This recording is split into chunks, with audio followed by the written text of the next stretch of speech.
जय श्री राधे। जय श्री राधे। प्रसंग चल रहा है अद्वय ज्ञान तत्व। सबसे पहले श्रीमद् भागवत का उपक्रम इसी से हुआ। प्रथम स्कंद के दूसरे अध्याय में 11वें श्लोक में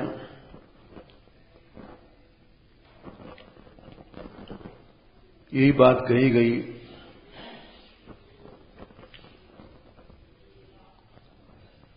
कि तत्व क्या है। सार वस्तु को तत्व कहते हैं। सारी सृष्टि का सार, सारे धर्मों का सार, सारे पुराणों का सार, सारे वेदों का सार वही है तत्व। और वो नहीं है तो सब धर्म अधर्म है। ये भी बात यही कही गई है इसी दूसरे अध्याय में कि 8वें श्लोक में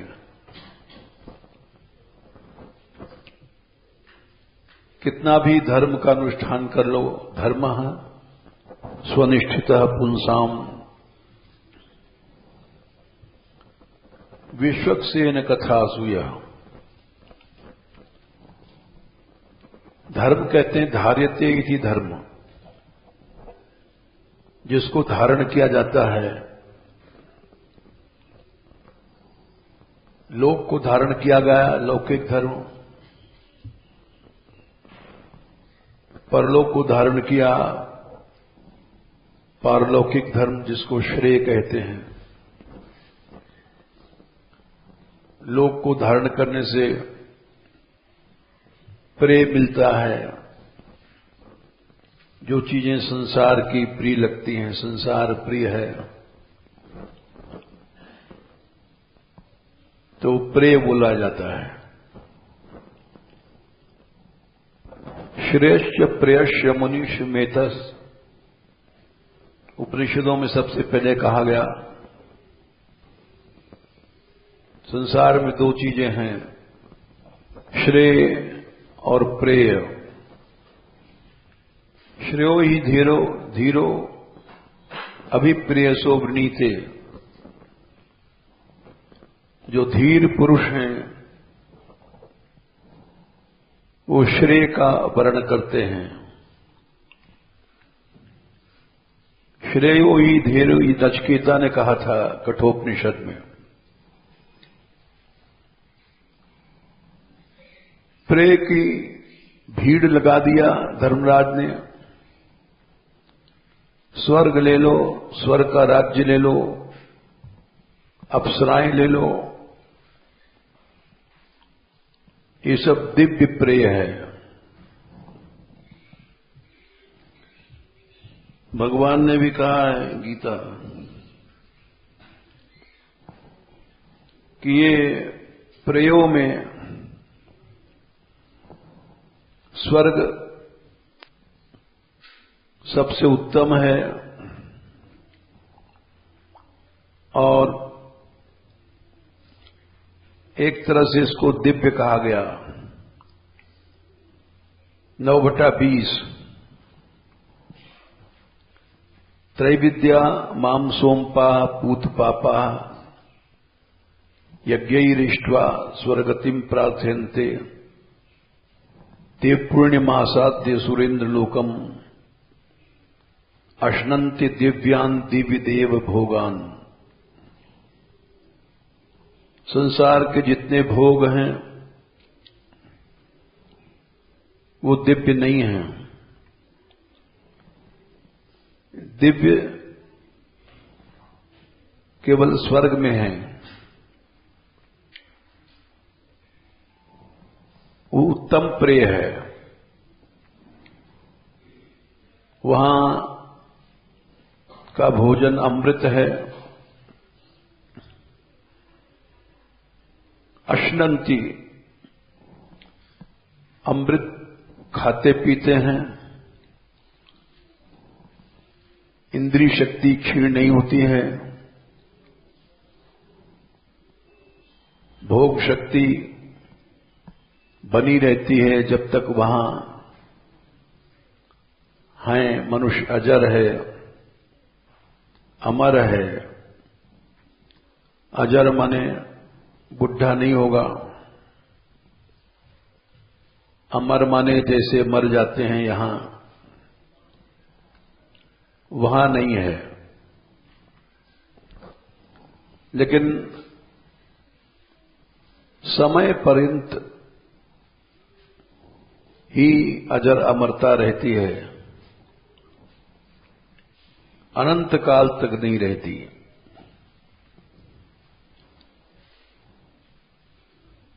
पुण्य के बाद वहां से निकाल दिया जाता है। तेतम भुक्त्वा स्वर्गलोकम विशालम। स्वर्गलोक विशाल है। ऐसा नहीं कि जिसे यहां टेम्पू में जगह भर गई। वो विशाल है। भोग के साधन वहां कम नहीं है। लेकिन पुण्य क्षीण होने के बाद फिर मर्त्यलोक को आना पड़ता है। आत्यंतिक दुख की निवृत्ति नहीं है, इसलिए उसको श्रेय नहीं कहा गया, प्रेय कहा गया।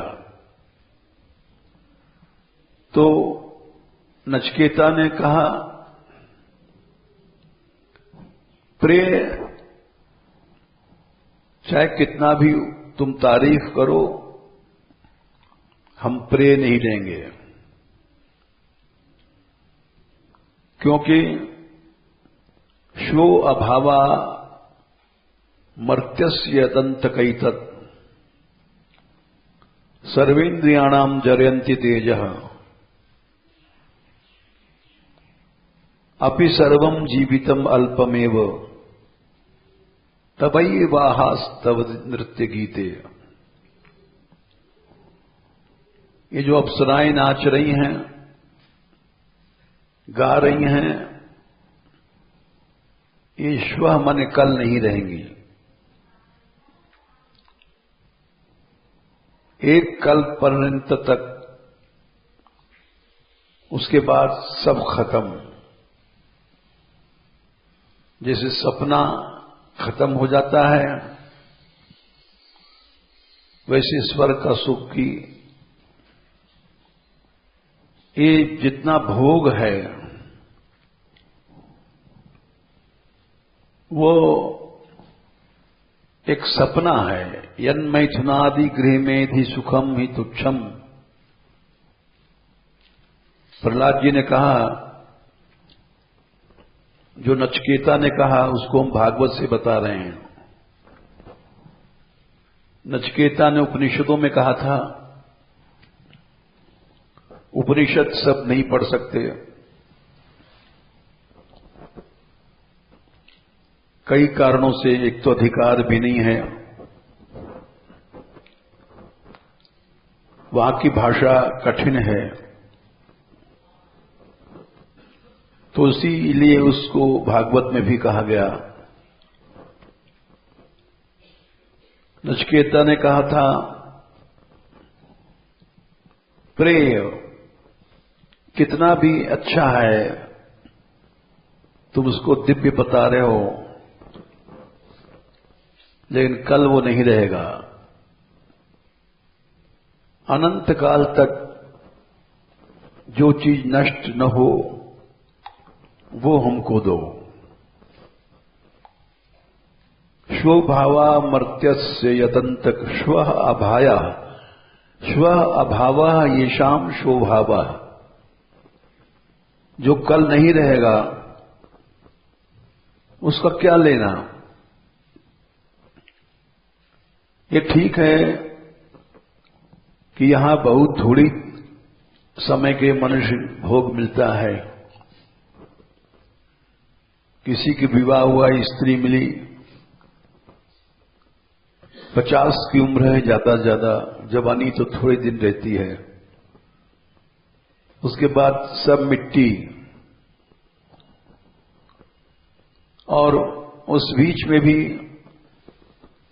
रोग शोक बने रहते हैं।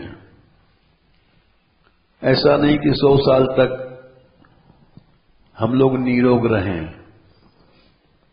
ऐसा कभी नहीं होता है। लेकिन तुम कहते हो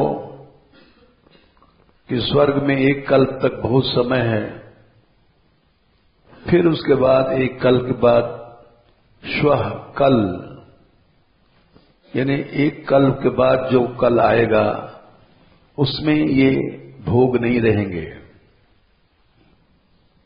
और ये भोग सर्वेन्द्रियाणाम जरयन्ति तेजः,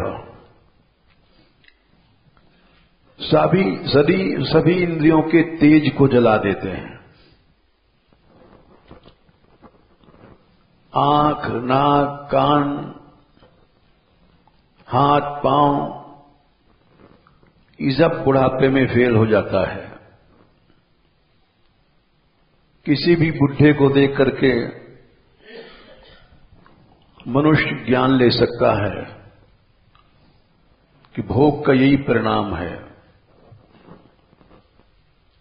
गौतम बुद्ध को बूढ़ों को देख करके वैराग हो गया था। स्वभावा का उदाहरण उनको मिला सामने। उनके पैदा होने के बाद उनके वैराग की प्रवृत्तियां देख करके उनके पिता शुद्धोदन ने सावधान किया, इस लड़के का मन नहीं लगता है कहीं भी, इसको सांसारिक विषय सिखाओ। और ये वैराग की इसको कहीं गंध भी न लग जाए। तो राजमहल में उसको रखा गया और हर समय जहां नृत्य गान भोग यही सब रखा गया। सवेरे घूमने जाते थे रथ पर बैठ करके, तो एक रास्ते में कोई बीमार मिला, वो लेटा था, उसको लोग उठा रहे थे, तो उन्होंने कोई बीमार नहीं देखा था। ऐसे ही लोगों को देखा था जो स्वस्थ हैं। उन्होंने उसको देखा और पूछा, ये क्यों इसको पकड़ रहे हैं? लोगों ने कहा ये बीमार है। बोले ये बीमारी क्या होती है? बोले सबको होती है क्या? बोले हाँ सबको होती है। यानी हम भी बीमार पड़ेंगे कभी? बोले हाँ। बोले रथ लौटा लो। घबरा गए कि हम भी बीमार पड़ेंगे, इसका हल क्या है? बोले कुछ नहीं है,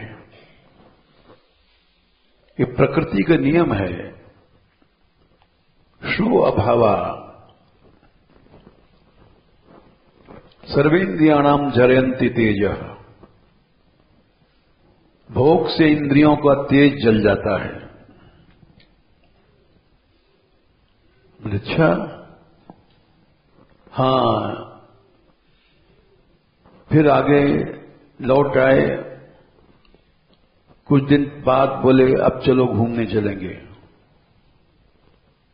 वैराग था उनको। जो विरक्त होता है उसका मन एक जगह नहीं रहता, उड़ता रहता है। तो राग माने आसक्ति, उसका मन एक जगह नहीं लगेगा। फिर वो रथ पर चले टहलने, तो एक बुढ़ा आ रहा था लाठी टेक करके। बोले ये क्या है? बोले बुढ़ा है। बोले इस संसार में ये भी होता है? बोले जी राजकुमार।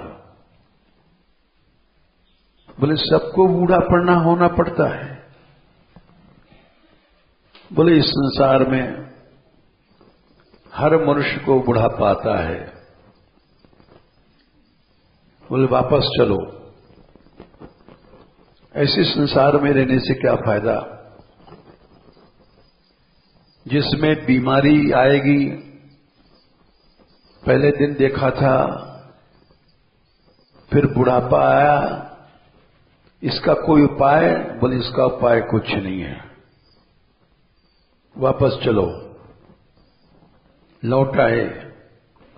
शुद्धोदन ने पूछा क्या हुआ?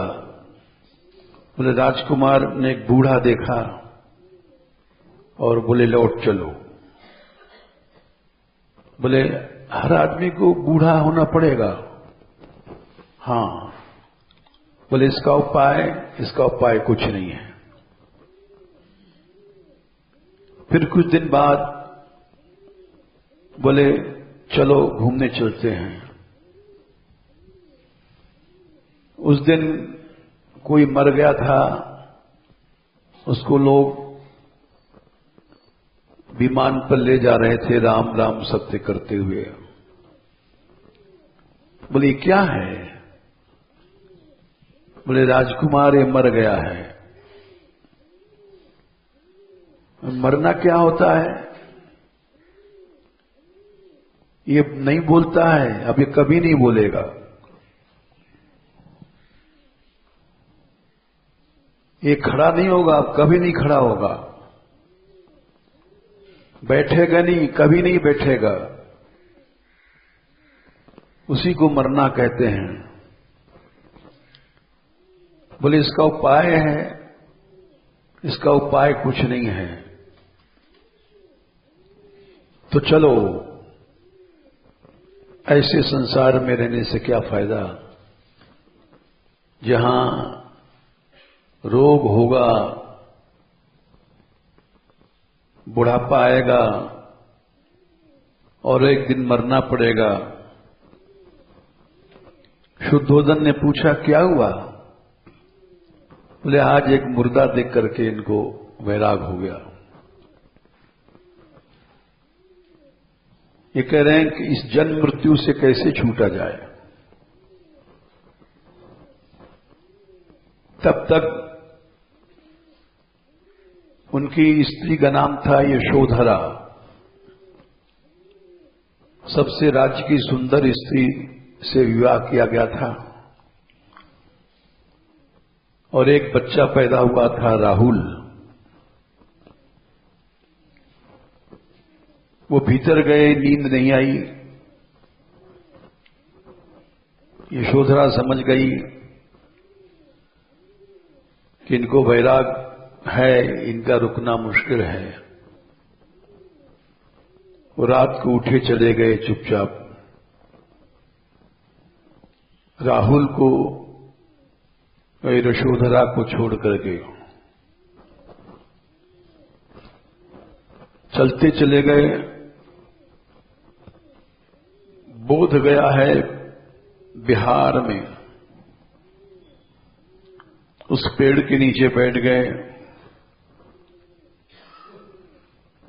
जब तक जन्म मृत्यु से छूटने का उपाय नहीं मिल जाएगा, हम उठेंगे नहीं। कार्यम साधेयम देहम वा पातयेयम। वहां कई दिन बैठे रहे। अंत में कोई गीत गा रही थी, बीना के तार उतने ही खींचो कि टूट न जाए, और इतना भी ढीला मत करो कि न बजे। उस गीत को उन्होंने सुना, उससे उनको ज्ञान हुआ कि शरीर ऐसा भी नहीं करो कि मर जाए, साधन तो शरीर है। फिर एक कोई खीर लाई, उस खीर के खाने से उनको चेतना आई। शरीर मरा सा हो गया था, कमजोर हो गया था। फिर उनको ज्ञान की प्राप्ति हुई, उसको बोध गया कहते हैं। वहां एक पीपल का पेड़ है, उसको देखने के लिए संसार के बौद्ध लोग आते हैं। तो ये क्या है? शो अभावा। नचिकेता ने कहा, जितने भोग हैं, संबंध हैं, कल नहीं रहेंगे। कल न स्त्री का पति रहेगी, न पति का स्त्री रहेगी, न मां का बेटा रहेगा, न बेटा की मां रहेगी। बोले क्यों? शो अभावा। संसार के हर चीज कल नहीं रहेगी, और थोड़ी देर के लिए है, वो भी सर्वेन्द्रियाणाम जरयन्ति तेजः। जीव को भगवान ने इंद्रियां दिया है कृपा करके, कि जिससे ये कर्मेंद्री से कर्म करे, ज्ञानेन्द्री से ज्ञान और हमारी प्राप्ति करे। इंद्र सृष्टम, इंद्र दत्तम, इंद्र जुष्टम। तीन अर्थ में इंद्र शब्द से घ प्रत्यय हुआ, घ को इ हो गया तो इंद्रिय शब्द बना। मतलब जिसको इंद्र माने भगवान, भगवान ने ही बनाया है। इंद्र सृष्टम, और भगवान ने ही दिया है। इंद्र दत्तम,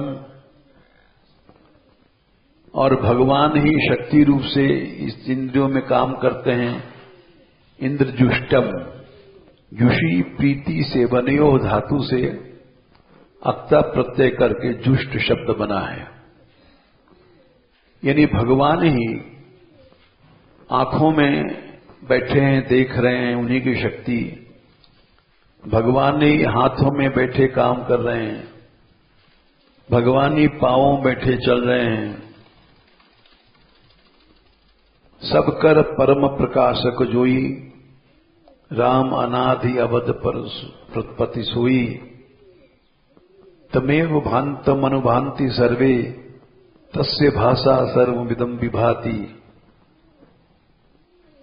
तो इसलिए इंद्रिय शब्द का इन तीन प्रकार से व्युत्पत्ति होती है। भगवान ने रचना किया, भगवान ने दिया, और भगवान ही इसको भाषित कर रहे हैं। ये बात सर्वेन्द्रिय गुणाभासम सर्वेन्द्रिय विवर्जितम, स्वयं भगवान ने गीता में कहा है कि ब्रह्म क्या है? सर्वेंद्रिय गुणाभासम, सभी इंद्रियों के गुणों को प्रकाशित करने वाला, लेकिन सर्वेंद्रिय विवर्जितम, सब इंद्रियों से विवर्जित है, अलग भी है। सर्वेंद्रिय गुणाभासम सर्वेंद्रिय विवर्जितम, और असक्तम सर्वभृच्चैव, वो निर्गुणम गुणभोक्तृच, विरुद्ध धर्म है, असक्त है, कहीं चिपका नहीं है, सर्वभृत, सबका पालन करने वाला है, निर्गुण गुणातीत भी है, गुण को भोगता भी है। तो इसलिए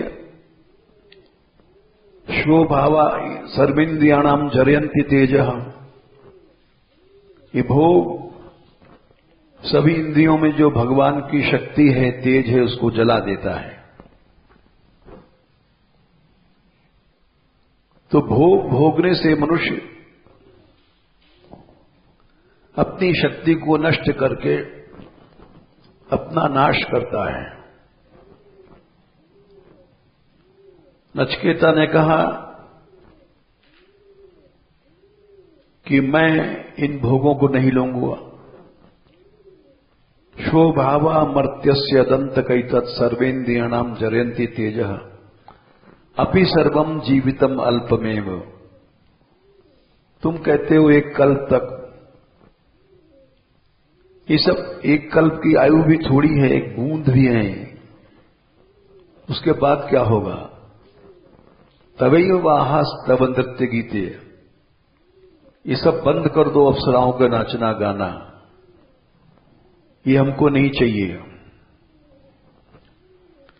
यही बात प्रहलाद जी ने कहा,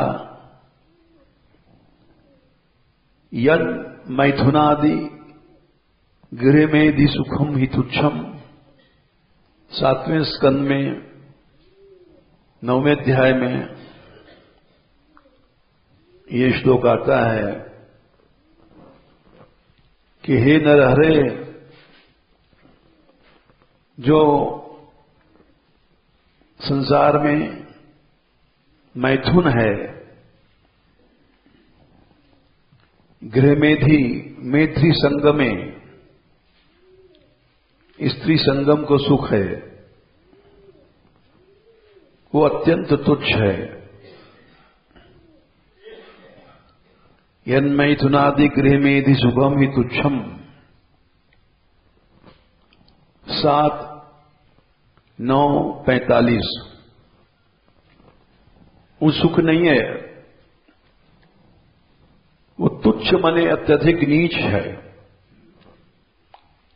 बोले उसमें लोग मोहित होकर के मर जाते हैं। बोले कंडूइने ने करियो रिव दुख दुखम, जैसे कंडूइन कहते हैं खुजली, बहुत जोर से जो रोग बढ़ता है तो दोनों हाथों से खुजाता है। करियो हो 2 वचन है, यानी भोगों में जब मनुष्य लगता है तो बेहोश हो जाता है उस विषय सुख में। लेकिन दुख दुखम, भोगते समय भी दुख है, भोगने के बाद अनंत दुख है। वीप्सा, दुख दुखम वीप्सा, अनंत काल तक दुख है इस भोग से। बोले जब दुख है तो लोग हटते क्यों नहीं है? बोले यही तो जादू है। तृप्यंति नेह कृपणा, कृपण लोग कभी भी उनका पेट नहीं भरते, बहुत दुख भाजा, अनंत काल तक दुख पाते हैं। कोई कोई धीर होता है, वो खुजाता नहीं है। कंडूति वन मनसिजम विषहेद धीर, उसको सह लेता है कि जितना खुजाओगे उतना बढ़ेगा। इसलिए ये जो प्रेय है, इसको ग्रहण नहीं करते लोग, धीर बुद्धिमान लोग। श्रेय कल्याण के साधन जितने हैं श्रेय बोले जाते हैं। श्रेयश्च प्रियश्च मनुष्य मेतस, एतस दोनों एतः मन आते हैं, हर आदमी के पास आते हैं। भगवान इतना कृपालु है कि हर जीव को श्रेय के और प्रेय का मौका देता है, कल्याण का भी मौका देता है कि तुम विरक्त बनकर के संसार छोड़ो और आत्यंतिक अनंत सुख की प्राप्ति करो। लेकिन यहां आने के बाद भी लोग माया में लुढ़क जाते हैं। प्रेम में ऐसा आकर्षण है। श्रेयश्च प्रियश्च मनुष्य में तस तौ संपरीत्य विविनक्ति धीर। संपरीत्य मन में उनको परीक्षा करके जो धीर होता है, विविनक्ति दोनों को अलग अलग छांट देता है। और धीर पुरुष श्रेय को ग्रहण करते हैं। प्रेयो मंदो योगक्षेमात् वृणीते। और मूढ़ मंद पुरुष प्रेय को चुनता है, यानी पैसा धेला विषय भोग इन्हीं को इकट्ठा करता है। हम लोग साधु बन के भी पैसा इकट्ठा करते हैं क्योंकि मंद हैं। त्योरेक संप्रीत्य विविनक्ति वीर श्रेयो ही धीरो अभिप्रेसो वृणीते। धीर पुरुष श्रेय को अभिप्रेसो, प्रिय की अपेक्षा श्रेय को ग्रहण करता है। नहीं, हमको नहीं चाहिए। श्रेयो ही धीरो अभिप्रेसो वृणीते। और प्रियो मंदो, और जो मूढ़ है, मंद है, वो प्रेय का ग्रहण करता है योगक्षेम के लिए। पैसा भी रखो, आगे काम आएगा बुढ़ापे में। तो मूढ़ व्यक्ति प्रेय का वर्ण करता है योगक्षेम की दृष्टि से। गृहस्थी लोग सोचते हैं बुढ़ापे में कौन सेवा करेगा, बेटा बेटी जरूरी है। तो मंद बुद्धि के हैं। भागवत कहती है कि मनुष्य रक्षा नहीं करता है। अहो वयम धन्यतमा यदत्त त्यक्ता पितृभ्याम न विचिंतयामः। 7वें स्कंद के शुरू में सुयज्ञ के मरने पर यमराज एक लड़के के रूप बना के गए और तमाम रानियां रो रही थीं।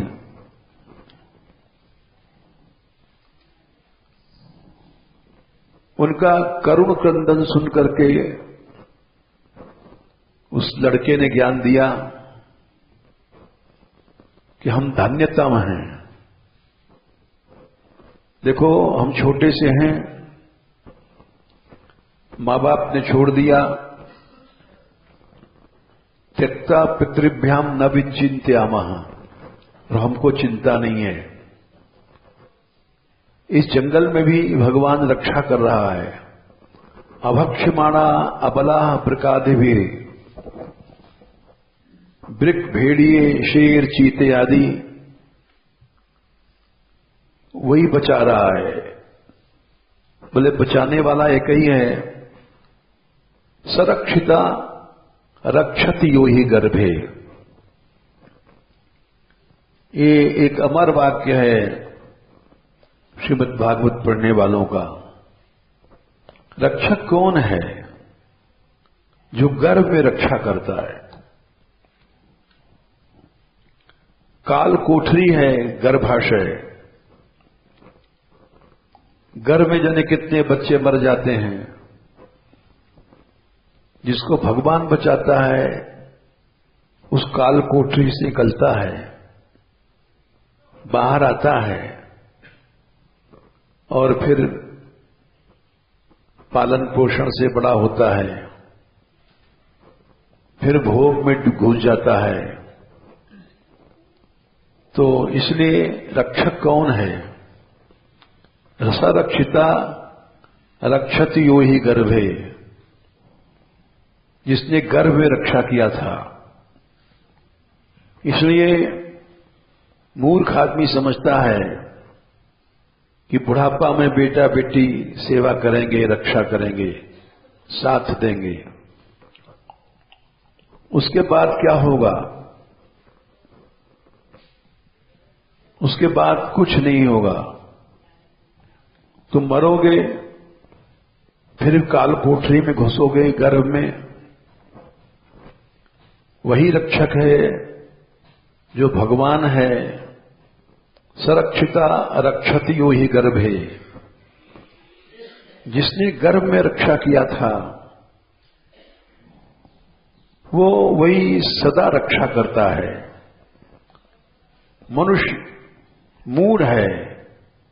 वो सोचता है कि बेटा बेटी पति स्त्री आदि सहायक हैं, रक्षक हैं। वो उपदेश दिया उस लड़के ने, सरक्षिता रक्षति यो ही गर्भे पतिच्युतम तिष्ठति दिष्ट रक्षितम गृहे स्थितम तद्भीतम विनश्यति जीवत्यनाथोपि तदीक्षितो बने गृहेपि गुप्तो से हतो न जीवति। ये दो श्लोक भागवत के अमर हैं। बोले रास्ते में कोई चीज गिर जाती है और भाग्य में होता है तो अपने आप मिल जाती है। पथिच्युतम तिष्ठति दिष्ट रक्षितम गृहे स्थितम तद्भीतम विनश्यति। घर में ताला में बंद करके तिजोरी में पैसा बंद करो, डाकू ले जाते हैं। जीवति अनाथोपि, देखो मैं अनाथ हूं, छोटा सा बच्चा हूं, शेरों के बीच में भेड़ियों के बीच में घूम रहा हूं, तब भी मैं जीवित हूं। जीवति अनाथोपि तदीक्षितो बनोई। और घर में हजारों परिवार के लोग घेर रहे हैं, डॉक्टर दवा कर रहा है। गृहे भी अस्य हतो न जीवति। लेकिन जब वहां से मृत्यु आ गई तो संसार का कोई भी डॉक्टर सैकड़ों परिवारी लोग नहीं बचा सकते। इसलिए सरक्षिता रक्षति यो ही गर्भे। रक्षक एक ही है और न दूसरा था, न है, न होगा। इसलिए उपनिषदों में सबसे पहले कहा गया धीर वही है। धीरो ही श्रेयो ही धीरो अभिप्रेयसो वृणीते। जो प्रेय को छोड़ करके श्रेय को ग्रहण करता है वही धीर है।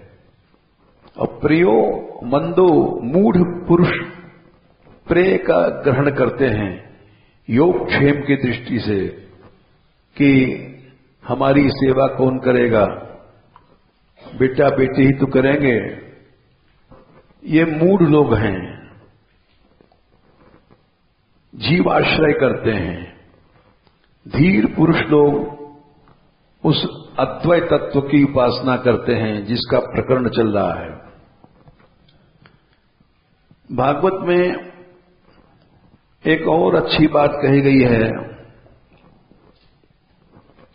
कि संसार में सबसे बड़ा नाश क्या है? बोले स्त्री मर गई कि पति मर गया कि बेटा मर गया कि बेटी मर गई, ये नाश नहीं है। सबसे बड़ा नाश तो ये है, सनकादिक ने कहा चौथे स्कंद में, महाराज पृथु को 22वें अध्याय में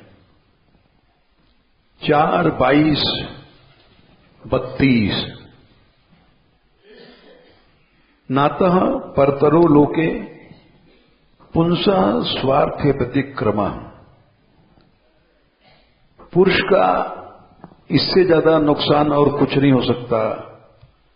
यदध्यन्यस्य प्रियस्त्वम,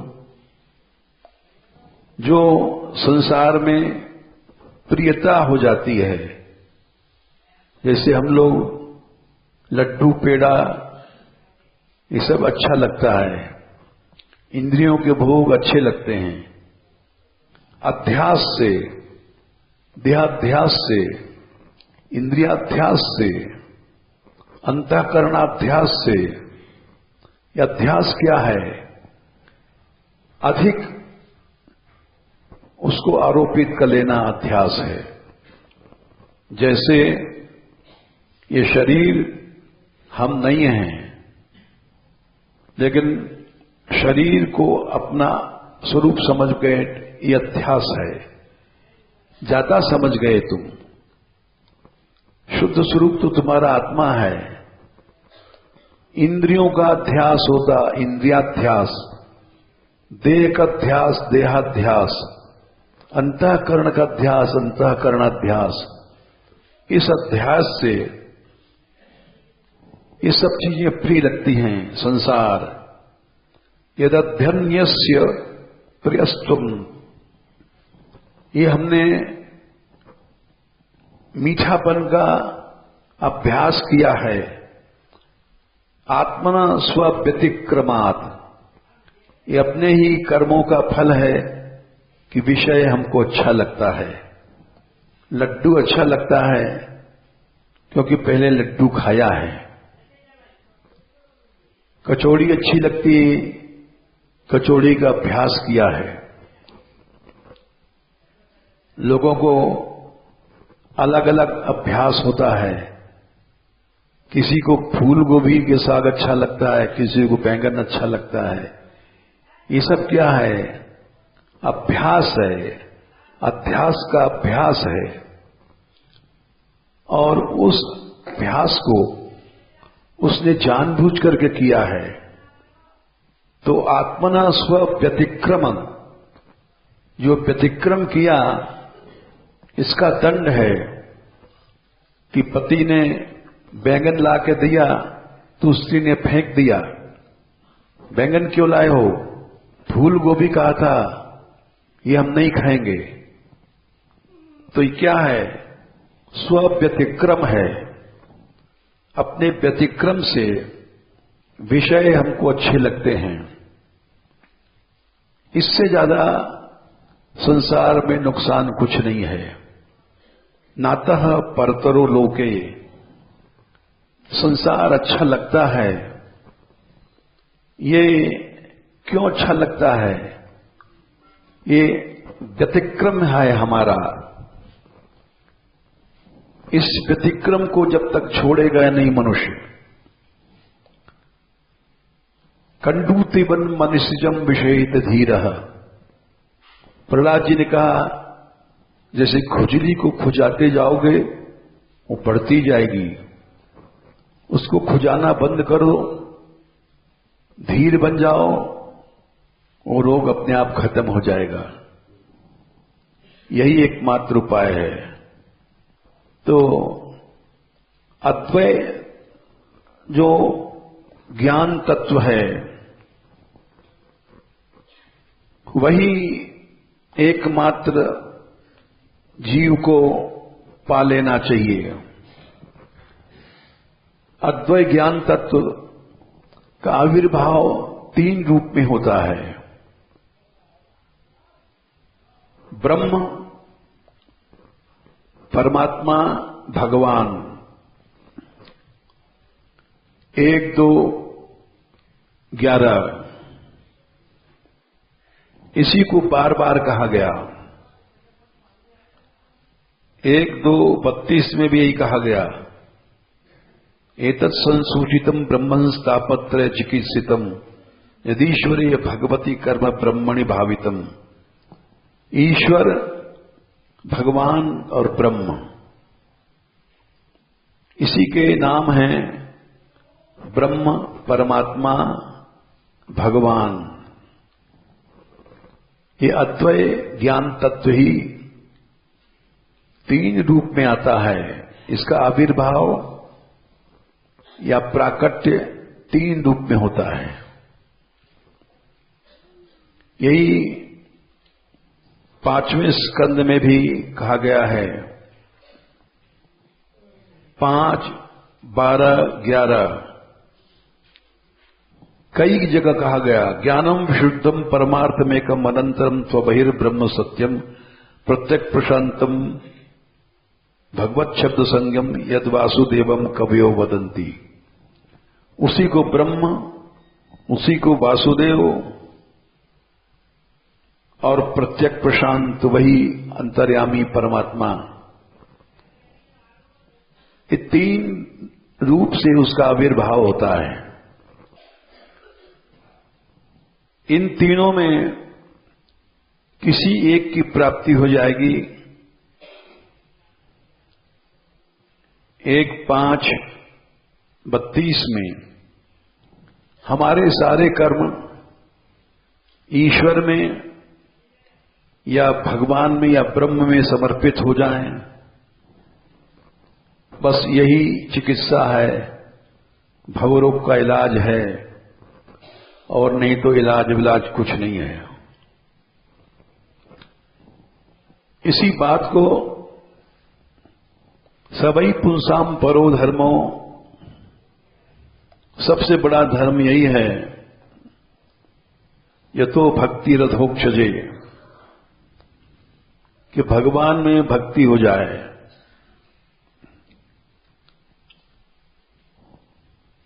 बोले और जितने धर्म हैं वो सब बेकार हैं। इसी बात को धर्मा सुनिष्ठिता पुंसाम 8वें श्लोक में कहा गया। 6वें में तो कहा सबसे बड़ा धर्म यही है, सबई पुंसाम परो धर्मो यतो भक्ति रथोक्षजे, भगवान में भक्ति हो जाए। कैसी भक्ति? अहितुकी, कोई मतलब की भक्ति नहीं कि पैसा मिल जाए, भोग मिल जाए। बोले और धर्म जो हैं वो सब बेकार हैं। 8वें श्लोक में कहा धर्मा सुनिश्चिता पुंसाम विश्वक्सेन कथासुया, भगवान की कथाओं में जिसका मन नहीं है, वो करोड़ों रुपए दान दिया, धर्म किया, बेकार। जैसे राजा नृग ने इतनी गायों को दान किया था जितने वर्षा की बूंदें हैं, अनगिनत गायों को दान दिया, लेकिन उसके बाद भी उसका कल्याण नहीं हुआ, क्योंकि अहितुकी भक्ति नहीं थी। हमको स्वर्ग मिले, पुण्य मिले, इस भाव से उसने दान किया था। इसीलिए सब धर्म बेकार है, ये 8वें श्लोक में कहा गया। धर्म स्वनिष्ठितः पुंसाम विश्वक्सेन कथासु यह नोत्पादे यदि रतिम श्रम एव ही केवलम। सारा धर्म वर्म बेकार हो गया। भगवान के कथाओं में रुचि नहीं है, भगवान में प्रेम नहीं है, तो सब श्रम हो गया। बड़े ये देखो, बड़ी भगवान की कृपा है। जिन लोगों को रुचि है, देखो 1, 2, 16 ये रुचि कैसे होती है? शुश्रूषो श्रद्धानस्य वासुदेव कथा रुचि। भगवान की कथाओं में रुचि तभी होती है जब महत सेवा, महापुरुषों की सेवा, सत्संग करता है। वे महापुरुष कहां रहते हैं? पुण्य तीर्थ मने धामों में, वहीं पर ज्यादातर निवास करते हैं। और वहीं उससे, वहां उनकी सेवा से रुचि उत्पन्न हो जाती है। और उस रुचि से ही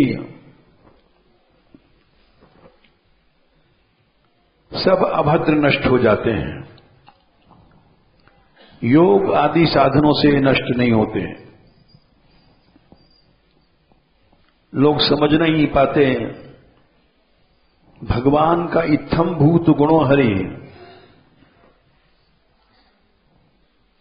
16वां श्लोक, शुश्रूषो श्रद्धानस्य वासुदेव कथा रुचि।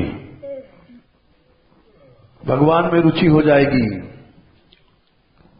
भगवान से मतलब कथा से, कीर्तन से। उसके बिना उसको भोजन ही अच्छा नहीं लगेगा।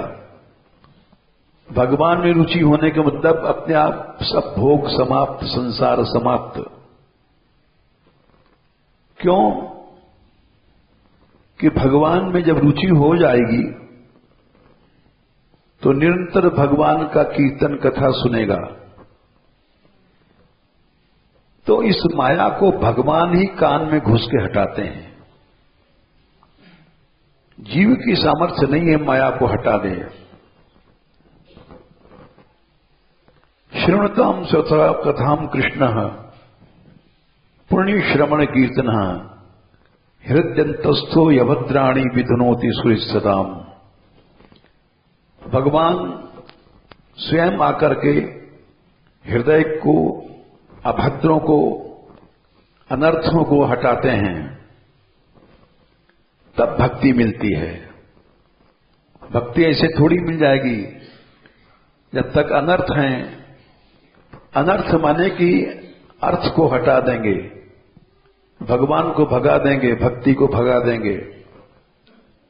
जब तक अनर्थ नहीं हटेगा भक्ति नहीं मिलेगी। तो अनर्थ कौन हटाएगा? भगवान। दैवेशा गुणमयी मम माया दुरत्या मामे में ये प्रपद्यन्ते माया में ताम तरंती ते। योग आदि साधन से नहीं होगा, ज्ञान आदि से नहीं होगा, भगवान की शरणागति से ही होगा।